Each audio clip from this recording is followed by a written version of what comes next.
Groin strain merupakan sebuah cedera pada pangkal paha. Kondisi ini bisa terjadi ketika paha bagian dalam dan selangkangan terkena tekanan yang kuat, sehingga membuat otot-otot menjadi tegang dan robek. Groin strain bisa menyebabkan rasa sakit dan mempengaruhi kemampuan berjalan. Tes orientasi. Tes ini bertujuan untuk mengetahui letak permasalahan yang terjadi pada cedera. Pasien diinstruksikan untuk melakukan gerakan adduksi dan abduksi.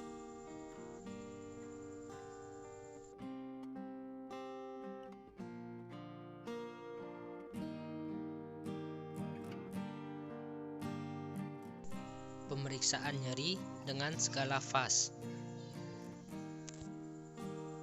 Tes ini bertujuan untuk mengetahui tingkat derajat nyeri yang dialami oleh pasien.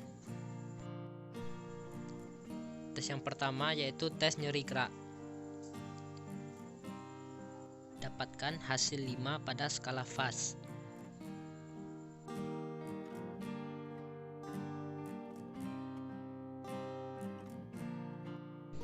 Yang kedua, pemeriksaan nyeri tekan.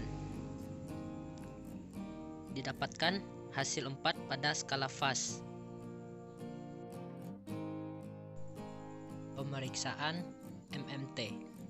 Tes ini dilakukan untuk mengetahui kekuatan otot tungkai bawah. Pasien diinstruksikan untuk melakukan gerakan fleksi, ekstensi, abduksi, dan adduksi dengan tahanan dari terapis.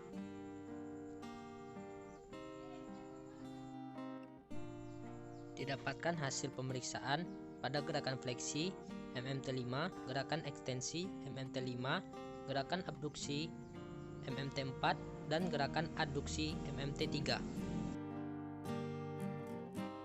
Infrared. Dengan adanya vasodilatasi pembuluh darah, maka sirkulasi darah menjadi lancar, sehingga pemberian nutrisi dan oksigen kepada jaringan akan meningkat. Dengan demikian, kadar sel darah putih dan antibodi di dalam jaringan tersebut juga meningkat, sehingga pemeliharaan jaringan menjadi lebih baik lagi dan perlawanan terhadap agen penyebab proses radang juga semakin baik dan nyeri menjadi berkurang. Pasien berbaring terlentang dengan keadaan senyaman mungkin. Daerah yang akan disinar bebas dari pakaian dan keringat. Sinar tegak lurus dengan daerah yang akan disinar. Atur jarak 45 cm selama 10 menit. Berikan penjelasan kepada pasien bahwa efek yang ditimbulkan adalah rasa hangat.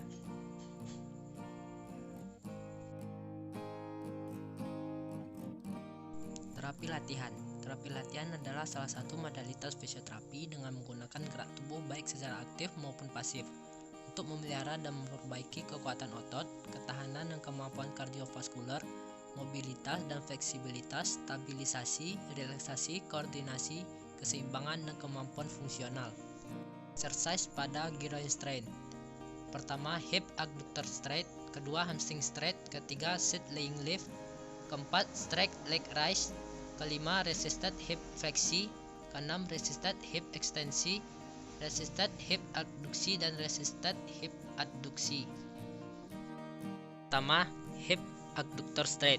Pasien tidur terlentang senyaman mungkin dan posisi kedua kaki semi fleksi 45 derajat dan berikan sebuah bola pada kedua kaki. Dan pasien diinstruksikan untuk menjepit bola tersebut secara berulang.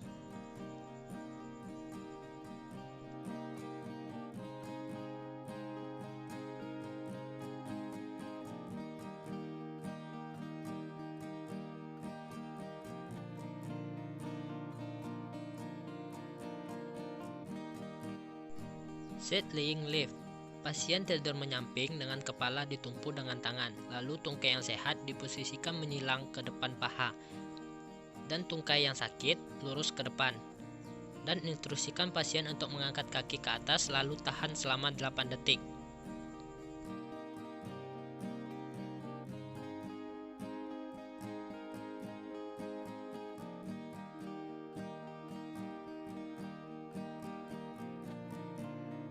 Leg raise. Posisi pasien tidur terlentang dengan posisi punggung disangga dengan kedua siku dan keni pasien yang sehat semi fleksi 45 derajat. Sedangkan tungkai kanan lurus ke bawah, kemudian instruksikan pasien untuk mengangkat tungkai kanan ke atas lalu tahan selama 8 detik.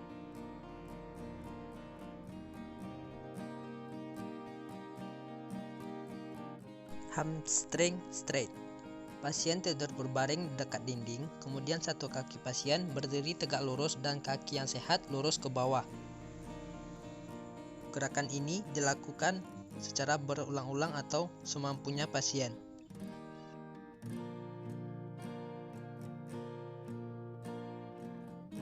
Assisted hip fleksi. Pasien berdiri lurus membelakangi dinding dan tungkai yang cedera diberikan tahanan berupa karet elastis dan instruksikan pasien untuk mendorong tungkai ke depan. Dilakukan secara berulang-ulang.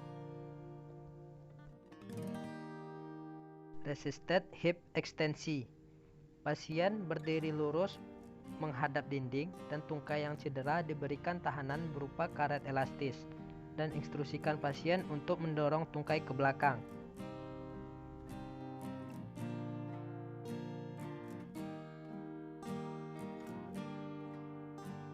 Resisted hip adduksi. Pasien berdiri lurus menyamping dinding dan tungkai yang cedera diberikan tahanan berupa karet elastis dan instruksikan pasien untuk mendorong tungkai ke samping.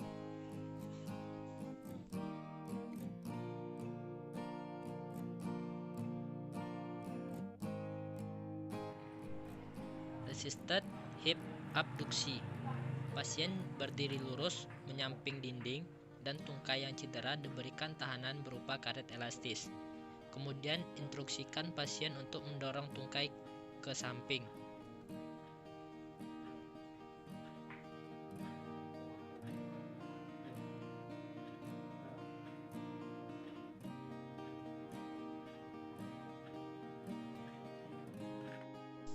Tujuan jangka pendek: 1. Mengurangi nyeri. 2. Meningkatkan kekuatan otot.